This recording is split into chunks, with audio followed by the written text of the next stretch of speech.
Welcome once again to Okoboji Market Update. I am Jimmy McLenz, along with Sophie Hinn. Rob's out fishing. Yep. Can you believe it?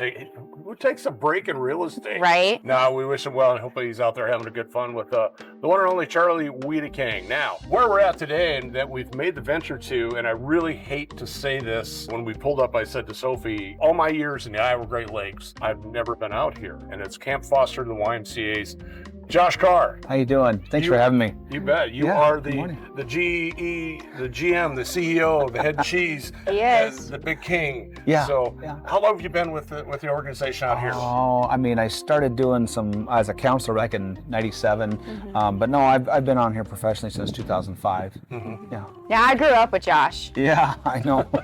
I've been here way too many times. Now I feel old. I was going to ask Sophie, how many times have you been A here? lot. Way too many to count. So Sophie basically grew up here. So it's been kind of a very unique item for her to be here. Really a kind of a nice gift to come out here and enjoy this. But she gets to choose where she goes year round in the Iowa Great Lakes. Josh, we're kind of talking off camera. You get so many campers from all over. Yeah, we have large populations, of course, in Missouri, Kansas, Nebraska, and Minnesota, and of course Iowa. But you know, it goes all over the country, even the nation. We have kids that come from out of the states that come to Camp Foster. They fly in from out of states, Florida, Texas. This week we do have Florida, Texas, just to name a couple of them, but all surrounding states. Yep. Okay, and the wonderful thing about this camp is a lot of the funding comes from donations, activities. As a matter of fact, I'm blessed to be part of your fundraiser when it comes to, we did it this spring, kind of the fundraiser and everything. I get to play a little music for these guys, and they host silent auction, a regular auction, a lot of great things. So there's a lot of great ways to help fund this camp. Yeah. You kind of cut yourself short. You did a good job. It wasn't just showed up and got to play with it. But no, a lot of our focal points of our funding does come to help kids that cannot afford the fees to come to camp. Most of our families that do come, they pay a fee that supports our camp, that sustains us. When we want to put up new buildings, we want to maintain buildings. Those things take big gifts, and we do make sure people are aware that, hey, in order to do that, you can call us, get a hold of us, make gifts towards projects.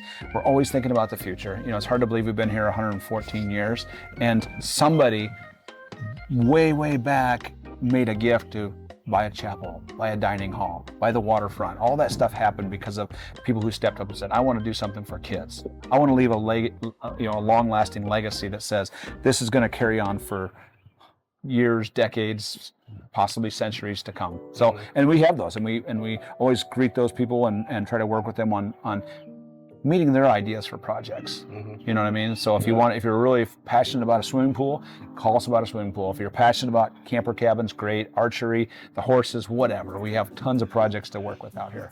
Awesome. So speaking of well, you just mentioned a couple of activities. Sophie, you've been here. Yes. Activities. Horses, for sure. Which brings us to our next point is you guys can experience it too. Not only it's for kids, but in off season, they offer horseback riding. Yeah. So when summer stops, everybody goes back to school. Our counselors all leave. We still have a professional staff team. We have some fabulous volunteers, your family included, that come out. We lead trail rides on weekends where they just take a beautiful trip through the hills of Camp Foster and through the trees, which is real nice. We also offer some lessons too, and those are like a Sunday afternoon. Come out. Be out here for an hour and a half, 2 hours, and we'll teach you how to saddle, how to put your horse, make a relationship with your horse, relationship with others. It's all great stuff, and that's fantastic too. We also have a family camp that comes up on Labor Day, and that's open registration right now. If you want to come to camp but you're not ready with your little ones yet, your whole family can come, and that way you get to sample the archery, the horses, the waterfront, and all those type of things as well. And that way, as a family, you can experience camp as a really cool service as well. So, that's awesome. I love that idea. That's great. Last time I was on a horse is about 17 and a half hands tall. Oh, yeah. Until the horse speak, I've learned a little bit of that. And it dumped me off in a ditch about the size to our left here. Horses. I have a few favorites here. They have some really great horses here. They're sweethearts. Yeah, they are. Wonderful activities right here. Once again, we want to just kind of emphasize donations, ladies and gentlemen. There's great ways to donate to this wonderful camp. We talk about sometimes, and I really don't want to be facetious or however you put that, if you have extra money, and you don't know where to put it and you want to donate to something. Put it in this pot. Yeah. That's kind of a weird way to put it, but sometimes you run across groups, families, whichever, who have a little extra cash and they don't know what to do with it. Yeah. And they want a tax write-off. Yep. Possibly. Yep. So I mean, it's a great cause, folks. Helps a lot of these kids come to this wonderful camp. All right, amen. Yep. It keeps us going. Yep. Yep. So thank you so much, Josh, for joining us. I appreciate you having me on today. Thank you both for coming out. Come out again. Great place to be, guys. Make sure you check it out. Get a hold of Josh, the wonderful staff here, Camp Foster YMCA. It's Camp Foster. So we really appreciate it. Thanks again, Josh. Thank you. All right, we're going to be right back. Talk a little real estate. Hey guys, welcome back. And we kind of changed position a little bit here. I'm kind of infatuated with that rock climbing wall back there. I don't know if you can see it back there. No, I'm not going to climb that. Let's talk real estate, Sophie. One thing, and we've kind of touched on it over the years, is your home presentation when you are listing your home. You have been doing this now, well into, we're going on 7-8 years. Somewhere around there. I lost track. Yeah, taking photos, helping people set up, design. A lot of fantastic accolades Sophie gets all the time for how she creates a really great looking property. So I'm going to leave it in your hands and you tell folks, man, what, and I always go by this factor, ladies and gentlemen, what's nice to me and nice to you is two completely different things. Yes. Perception is everything. And first impressions really do matter, especially when it comes to real estate.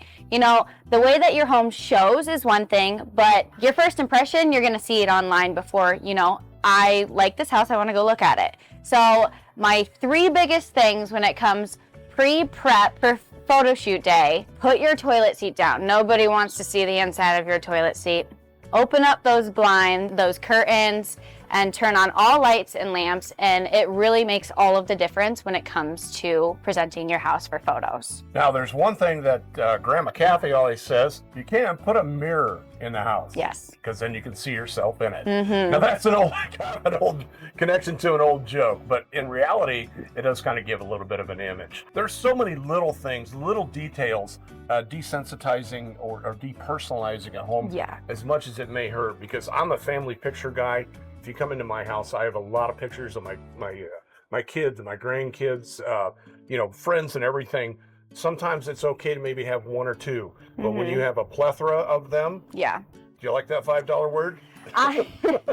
When you have family photos plastered all over the walls, it's hard for a potential buyer to picture themselves living in the home that you're currently living in because it's already yours. We need to create a blank space and make it able for other people to envision themselves living there. Let's talk colors real quick too. Neutral colors a lot of times. When I went to college for 4 years, my dad always said, you're going to go to college for 4 years, you're going to get out of college and go paint houses. Not me, Dad. I got out of college and I went and painted houses. And the first thing that I learned in interior design was try to keep things neutral. Yeah. Because let's say you go to somebody has a purple room, Sophie, what do you think? I'm a very funky person and I love colors, but when it comes to staging your house for other people, neutral is always the way. If you want to go gray, a light brown, beige, my favorite is white because it really brightens up the space. So if you have the time and energy to paint prior to listing your house, I would recommend it. Because the first thing that folks do, as a potential buyer, is they're going to go through, and as trivial as a color may seem, they begin to devalue the home as I have to put a little bit of labor and expense and paint in that home. So I'm sorry, sellers, that's just the way it is. And when I was in car sales, we had a sales manager, and if you ever go into a car dealership, if they have a sales manager that goes out and values your trade, that's exactly what he's doing. Yeah. He is looking for all the little details that he can devalue your trade.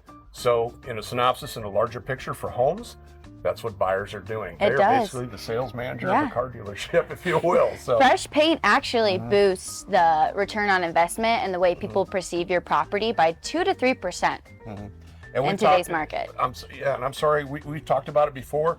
Some of the top things you can do is the garage door. Yep, front door. Make sure in the front door. 2 things that just seem so out there, little. Yeah. That they make such a big impact. They do. They have a higher impact than, a small, minor bathroom or kitchen renovation. Mm-hmm. A garage door. Who would have known? No, you got it. So let's go with Dad Rob, who always says, if it ain't selling, it's not compelling.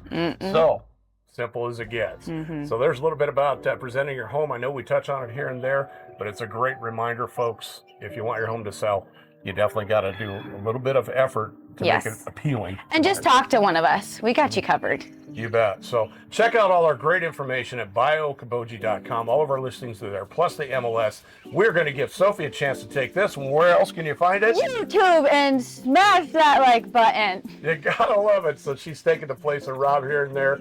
We love it. He's out fishing. So check out other stuff on YouTube. We've also got some Snapchat, a little TikTok, a little Instagram. You name it, always trying to get out there in the social media world of fun. So, Sophie, thanks so much for joining. Yeah. All right, I'm Jimmy McLenz, and I'm all about you. And I'm Sophie Hinn, and say something nice to someone, make them feel good. Thanks.